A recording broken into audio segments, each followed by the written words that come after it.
हज़रत सुलेमान अलैहिस्सलाम गुजर रहे थे तो एक मकाम से आप गुजरे जहां चींटियां बड़ी कसरत के साथ थी। तो एक चींटी जो उन चींटियों की सरदार थी, उन चींटियों की बड़ी थी, और मुफस्सिरीन किराम ने यह भी लिखा है कि वो थी भी, एक आंख उसकी कोई नहीं थी, एक टांग उसकी कोई नहीं थी, लेकिन इस हाल में भी वो चींटी जो थी वो चींटियों की क़यादत कर रही थी। तो हज़रत सैयदना सुलेमान अलैहिस्सलाम का लश्कर जब वहां से गुजरा तो वो कहने लगी, या अय्युहन नमल उदखुलू मसाकिनकुम, कहने लगी चींटियों अपने बिलों में घुस जाओ, कहीं ऐसा ना हो कि सुलेमान अलैहिस्सलाम का लश्कर बेदहानी में, सुलेमान का लश्कर तवज्जो ना करे और तुम्हें पाँव के नीचे मसल दे, लिहाजा इस तरह करो कि तुम अपने अपने बिलों में घुस जाओ। हजरत सुलेमान अभी 3 मील दूर थे, तमाम मुफस्सिरीन ने लिखा है 3 मील दूर थे। तो वहां से चींटी बोली तो कुरान कहता है कि हजरत सुलेमान उसकी बात सुन के हंस पड़े, तबस्सम दाहिका, आप उसकी बात सुन के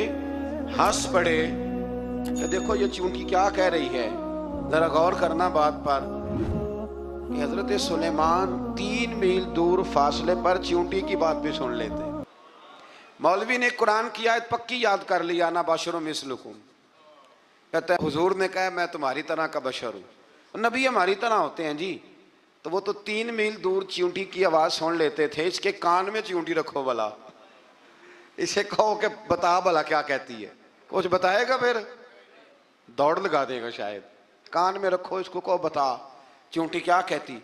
और अगर ये लफ्ज ना होते कुरान के कि जब उन्होंने सुना तो हंस पड़े, ये जुमले ना होते तो शायद इसको भी ना मानते, लेकिन हजरत सुलेमान ने सुनी चींटी की बात। और अब अगली बात कहने लगा हूं, बड़े खूबसूरत लफ्ज लिखे हैं मुफस्सिरीन ने, फरमाते हैं देखो एक चींटी ने एक जुमला बोल के, एक चींटी ने एक जुमला बोल के अपने कबीले की खैर खाई की, तो रब ने उसका जुमला भी कुरान में बयान फरमा दिया।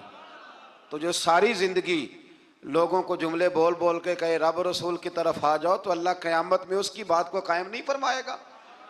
जो भी किसी की खैर खाई करे वो एक जुमला बोल के करे, और हो भी चींटी, तो अगर अल्लाह उसका जिक्र कुरान में बाकी रखता है तो मैं और आप अगर किसी की खैर खाई करेंगे तो इंशाअल्लाह जिक्र बाकी रहेगा। शर्त यह है कि करें खैर खाई।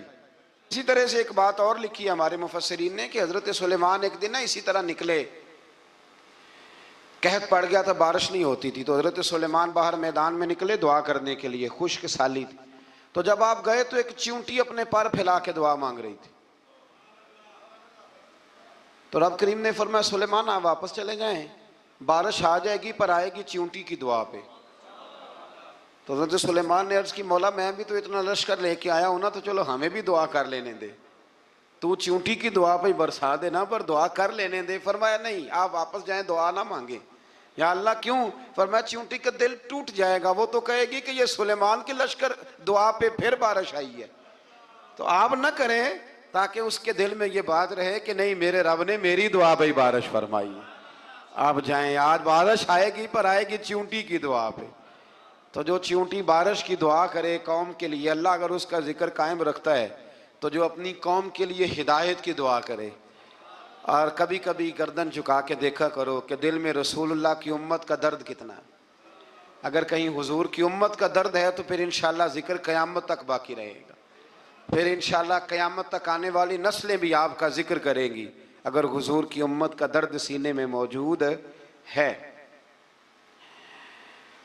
इसी तरह से फिर हजरत सुलेमान के लश्कर में ना एक हुदहुद नामी परिंदा भी था, लश्कर का कारकुन था परिंदा। हुदहुद गायब था, तो हजरत सुलेमान कहने लगे किधर गया वो हुदहुद, नजर ना आ जाया सख्त सजा दूंगा, यहां तो कोई अच्छी खबर लाएगा। क्योंकि वो हुदहुद परिंदा जाता था तो खबरें ला के देता था, वरना सजा दूंगा। उतनी देर में हुदहुद भी आ गया। तो ये परिंदे जो कारकुन होते हैं बड़े सियाने होते हैं, कभी बंदा नाराज हो तो सही खबरें ले आते हैं। तो सही खबर लेके आ गया, आते ही आके बैठा। तो उसने हजरत सुलेमान अलैहिस्सलाम ने कहा कहाँ थे? अर्ज करने लगा हुजूर मैं मुल्क के सबा गया था, वहाँ एक औरत हुक्मरानी करती है, उसका नाम बिल्कीस है, बहुत बड़े तख्त पे बैठती है, 80 गज उसका तख्त लंबा है, 40 गज चौड़ा है, और शायद 80 मान के 80 टन उसका वजन है। तो हुजूर वो सूरज को पूछते हैं, तो हज़रत सुलेमान ने फौरन खत लिखा, फरमाया जाके उसे मेरा खत दे दो कि यहाँ तो कलमा पढ़ के हमारी फरमा बरदार बन जाए, वरना तैयार हो जाए।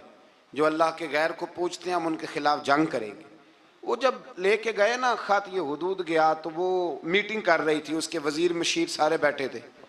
इसने जाके खत फेंक दिया मलका बिल्कीस की झोली में। उसने खत पढ़ा तो डर गई, वजीरों को बुलाया। हजरत सुलेमान, कुरान कहता है हजरत सुलेमान ने कहा था खत फेंक के ना तो साइड पे होके सुनना वो क्या कहते हैं। बंदों के लिए मना है, परिंदों के लिए जायज है। बंदों के लिए मना है साइड पे होके सुनना। हाँ, जिसकी जासूसी की ड्यूटी हो, कुफर की जासूसी की, उस बंदे के लिए भी जायज है। तो यहाँ एक तो वो परिंदे थे, दूसरा कुफर की जासूसी कर रहे थे। साइड पे होके सुनने लगे तो मलका बिल्कीस कहने लगी अब क्या करना है, ये खत आया है। तो वो कहने लगे हम तैयार हैं, आप हुक्म करें, हम लड़ने को तैयार हैं, लड़ेंगे। वो कहने लगी नहीं, तेजी ना दिखाओ। कुरान मजीद कहता है कि वो कहने लगी जब लड़ाइयाँ होती हैं तो शहर तबाह होते हैं, मुल्क खंडर बन जाते हैं, लड़ाई मसले का हल नहीं है। उन्होंने कहा कि मैं नबी हूं, तो एक दफा आजमा लेते हैं कि नबी हैं कि नहीं। माज़अल्लाह, आजमा लेते हूँ। कहा कैसे? कहने लगी तोहफे तो आए भेजते हैं, अगर माल पर दिल ललचा गया तो फिर नबी नहीं बादशाह है, और अगर माल पर दिल ललचाया ना तो फिर अल्लाह के कामिल बंदे।